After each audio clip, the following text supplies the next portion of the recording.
இந்திரன் விருத்திராசுரன் என்னும் சிவபக்தனான அசுரனை கொன்றதால் பிரம்மஹத்தி தோஷத்தினால் பிரிக்கப்பட்டான். இந்திரன் எவ்வளவுதான் தவம் செய்தும் தாமரை தண்டில் போய் மறைந்தும் அவனது பாவம் விடவில்லை. பிரகஸ்பதி இந்திரனுடைய பிரம்மஹத்தியை பிரபஞ்சத்தில் உள்ள 4 விஷயங்களை பிரித்துக் கொடுத்து அவனது சாபத்திலிருந்து விமோசனம் அடையும்படி அறிவுறுத்தினார்.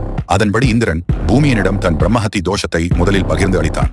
அப்படி பூமி பிரம்மஹத்தியை ஏற்ற இடம்தான் பாலைவனமாக மாறியது. இரண்டாவதாக பிரம்மஹத்தி சாபம் பெற்றது நீர். பிரம்மஹத்தியை ஏற்ற நீர் நுரையுள்ளதாக ஆயிற்று. அதனால்தான் நுரையுள்ள தண்ணீரையோ பானங்களையோ அருந்தாமல் நம் முன்னோர்கள் விலக்கி விடுவார்கள். மூன்றாவதாக பிரம்மஹத்தி சாபத்தை ஏற்றவை மரங்கள். கிளை முறிந்தால் மரத்தில் ஏற்படும் பாலும் பிசினும் பிரம்மஹத்தி தோஷத்தினால் உண்டாவது. அதனால் தான் உணவு எதுவாக இருந்தாலும் அது பிசுபிசுப்பானதாக இருந்தால் அது விஷமாக கருதி நம் முன்னோர்கள் விலக்கி விடுவார்கள். கடைசி பகுதியை பெண்களிடம் அளித்தான்.